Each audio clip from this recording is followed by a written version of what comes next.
Free. Jadi maksud saya, ini bukan permintaan maaf, ini cuma pembenaran.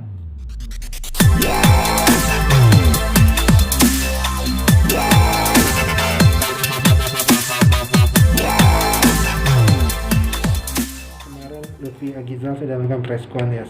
Apa ada permintaan maaf? Apa sih yang meski dibaca dari raut wajahnya? Apakah itu tulus seperti apa, Mas? Oke, jadi kalau kita bicara mengenai Lutfi, pengakuan dia, bukan pengakuan ya, kita bicara mengenai klarifikasi. Kita bicara conference tentang klarifikasi statement yang dibuat bahwa dia tidak melakukan pelaporan dan lain sebagainya. Buat saya, klarifikasi itu dibuat dia sebagai bagian dari runutan hal yang memang dia lakukan sebelumnya, karena memang rencana yang dia sudah lakukan, sensasi yang sudah dia buat, dan seru kan kalau kita dibuat klarifikasinya. Bukankah itu yang memang terjadi selama ini? Kalau seseorang itu buat heboh kemudian buat klarifikasi, kan gitu. Jadi buat saya ini adalah bagian dari rentetan proses yang memang sudah bisa diprediksi sih gitu. Nah, apakah ini kemudian sebagai sesuatu yang sifatnya memang edukasi? Jawabannya bisa jadi, tapi pertanyaannya, kenapa Lutfi tidak melakukan edukasi tentang anjrit, anjrot, dan an-an yang lainnya? Kenapa cuma itu? Kenapa nggak membuat edukasi tentang cebong, kampret, kadrun, ataupun apapun itu yang kemudian melabelkan seseorang atau sebuah kelompok dengan sebuah hal yang merendahkan martabat? Kalau itu disebut-sebut terus oleh dia, kenapa tidak dilakukan terhadap yang lain? Kenapa justru cuma yang anjay ini aja gitu loh? Atau karena memang lagi naik daun, terus untuk nempel jadi ikutan naik, maka dibahas kan seru? Apakah cuma itu? Itu kan pertanyaan yang sebetulnya menggelitik kalau buat saya gitu ya. Oke. Terus juga Mas, itu saat dia meminta maaf, apa sih Mas lihat dari wajahnya sendiri? Ada beberapa aspek terhadap permohonan maaf Lutfi. Gini ya, saya klarifikasi dulu. Saya klarifikasi duluan nih gitu ya. Saya garis bawahi duluan. Permintaan maaf itu adalah sesuatu yang bagus kalau diucapkan, disampaikan dengan tulus, bukan bagian dari sebuah strategi, bukan bagian dari sebuah pembenaran diri. Kenapa saya katakan demikian? Coba perhatikan kata-katanya Lutfi ketika dibilang beberapa kali Lutfi mengatakan sejujurnya, ya, sejujurnya saya melakukan ini dengan itikat baik. Kalau kita bicara orang di depan kita dan jujur dan beritikat baik, sebetulnya nggak perlu diucapkan dengan kata-kata, kita bisa ngerasain kok. Itu satu. Kenapa Lutfi perlu mengucapkannya berulang-ulang? Ya. Yang kedua, permohonan maaf itu karena misalnya saya minta maaf, saya menyadari bahwa saya salah, saya minta maaf. Cara Lutfi di dalam meminta maaf, dan ini buat semuanya, kalau Anda meminta maaf, kalau kalian minta maaf, kalau saya minta maaf, itu nggak perlu pakai kata-kata gini. Kalau jika saya salah, gitu, itu kan berarti saya yang bilang minta maaf, itu kan nggak ngaku salah gitu loh. Buat saya ini lucu gitu permintaan maafnya, bukan sebuah permintaan maaf yang beneran tulus. Karena sekali lagi masih katakan apabila saya salah. Loh, artinya apa? Saya merasa nggak salah. Kalau kamu ngerasa salah, ya udah saya minta maaf, kan gitu. Permintaan maaf adalah saya salah karena menimbulkan polemik, saya minta maaf. Itu permintaan maaf. Dan kemudian ketika dibahas, seharusnya netizen itu lebih smart gitu.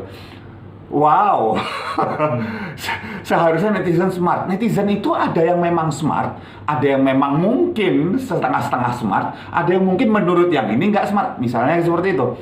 Tapi kata-kata tadi seharusnya atau misal semestinya netizen itu smart. Jadi yang smart siapa? Lutfi.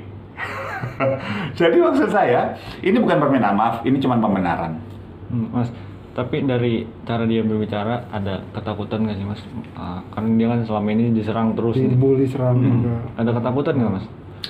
Saya lebih melihat bahwa yang muncul bukan takut, yang muncul adalah marah ekspresinya. Jadi misalnya ketika dia begini, narik nafas, sekaligus bibirnya ini menipis, penanda bahwa seseorang itu mengeluarkan sebuah emosi anger atau marah itu adalah ketika ini aku mengencang sedikit, ada ketegangan tensi di sebelah sini, dan kemudian bibir itu menipis kayak gini.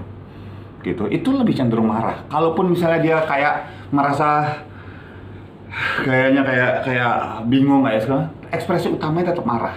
Jadi sebetulnya dia melakukan klarifikasi itu sekali lagi bukan menyatakan permintaan maaf atas sensasi yang dibuat, tetapi ingin menampilkan bahwa dia marah atas respon dari netizen.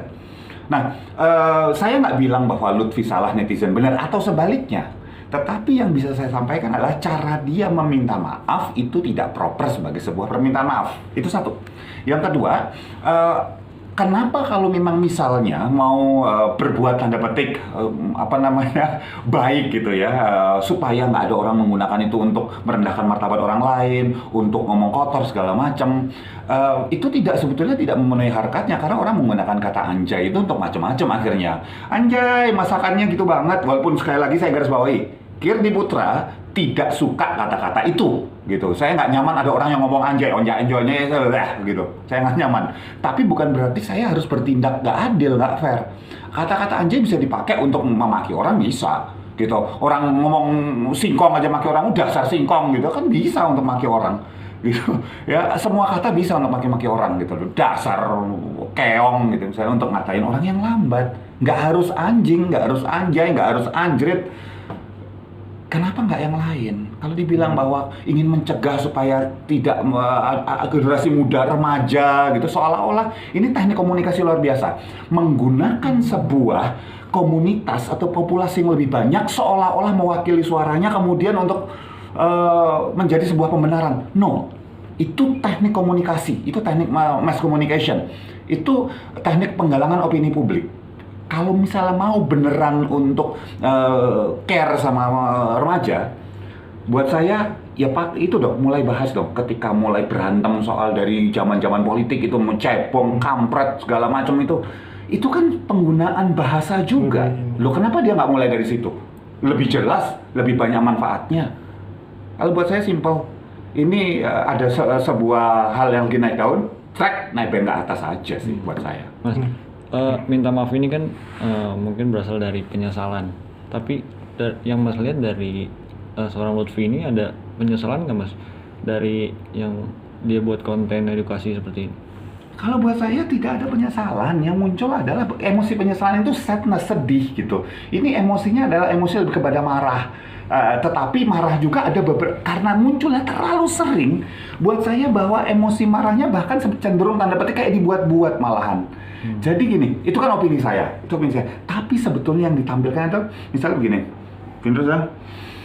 kayak gitu, itu gaya sinetron banget gitu loh. Jadi buat saya ini acting yang ini drama sih. Ya, ini klarifikasi ini mungkin bahkan sudah diprediksi sebelumnya perlu ada klarifikasi. Tapi kan sekarang kita suka ya ada drama kayak gini, ada netizen yang begini, kemudian Instagramnya diblok dan sebagainya, malah jadi naik kan habis itu. Ya seru aja. Terakhir Mas, menurut Mas Kidi yang lihat, apakah Lutfi seorang cerdas atau seperti apa Mas? Buat saya dia cerdas karena bisa memanfaatkan momen untuk menggunakannya jadi sensasi, orang kemudian melihat ke arah Lutfi. Kalau buat saya ya hal-hal kayak gini, kalau saya pribadi, saya begitu dapat konten seperti itu, nggak saya sebarin kemana-mana, buat saya nggak ada prestasinya. Karena sekali lagi, saya selalu menganut bahwa ada orang yang naik dengan sensasi, ada orang naik dengan prestasi. Buat saya, ini sensasi, bukan prestasi. Mas, ini kan belakangan ini memang dia didukung sama Komnas Anak. Dari yang Mas lihat sendiri, Lutfi ini maksudnya, maksudnya gue ada yang backup nih Komnas Anak, gue seneng nih ada yang support gue juga gitu. Terus yang Mas Kidi lihat, maksudnya dia suka dengan hal itu, apa memanfaatkan hal itu, apa gimana Mas? Gini, kalau kita bicara bahwa siapa pendukungnya ya, salah satunya misalnya katakan disupport oleh Komnas PA, Komnas Perlindungan Anak. Jawabannya enggak juga. Ini kan sebetulnya ada sebuah kepentingan yang sebetulnya sama di satu sisi ya. Satu sisi ada dua lingkaran besar nih. Komnas Anak ini kepentingan Lutfi. Ada yang beririsan. Komnas Perlindungan Anak itu punya sebuah katakanlah kepentingan, yaitu melindungi anak dan remaja dari kemungkinan mereka rusak secara apakah itu secara pemikiran, secara verbal dan sebagainya. dan momen ini bisa digunakan untuk dakwah gitu loh, untuk mensosialisasi gitu loh, bisa. Tapi apakah itu mendukung Lutfi? Jawabannya tidak. Kebetulan memang sejalan gitu aja. Dan kata-kata anjay cuma salah satu, sementara banyak kata-kata lain. Kalau kita bicara teman-teman kita yang dari Jawa Barat, Bandung lebih tepatnya, kata-kata anjing itu bukan sesuatu yang sifatnya jelek loh. Dia misalnya ada pakai baju bagus, anjing bajunya keren banget gitu misalnya gitu, bisa kayak gitu, itu kan nggak jelek nih penggunaannya. Bahasa itu bisa digunakan dalam artian negatif maupun positif, tergantung komunitas, tergantung demografi, tergantung siapa yang menggunakannya, bagaimana intonasinya. Kita bicara teknik komunikasi di sini. Kalau gitu apakah orang Jawa Timur kalau dibilang jancok itu pasti sesuatu yang jelek? Kan enggak. Ya, jangan corek nang dia kon gitu. Itu kan seorang teman yang kangen sama sahabatnya. Tapi kata-kata jancok gitu ya, malah sesuatu yang negatif, betul. Terus gimana Presiden Jancukers gitu, Pak si Om Sujiwo Tejo gitu, Pak Ade gitu. Loh, apakah itu kemudian jadi sesuatu yang seseorang yang jelek gitu? Enggak. Jadi kalau beneran misal Lutfi memang berniat seperti itu, berniat tanda petik mengedukasi, coba yang semuanya gitu loh, jangan cuma yang lagi naik daun doang gitu. Itu baru fair, itu baru saya bisa katakan bisa memang berniat membuat konten edukasi. Kalau ini sih jelas-jelas gantol naik ke atas untuk sensasi, udah gitu aja. Terakhir Mas, ada saran buat Lutfi bagaimana? Saran buat Lutfi? Kalau saya diminta untuk saran buat Lutfi, saya bilang, Lutfi, lo canggih, keren banget, pinter gitu. Ya, orang banyak netizen Indonesia akhirnya memang belum bisa memilah. Saya nggak bilang mereka nggak pinter ya, enak aja, pinter apa enggak kan memang dari sudut pandang siapa. Belum bisa memilah mana yang cuma sensasi, mana yang prestasi. Jadi buat saya, kamu jago banget untuk pakai sensasi. Oke.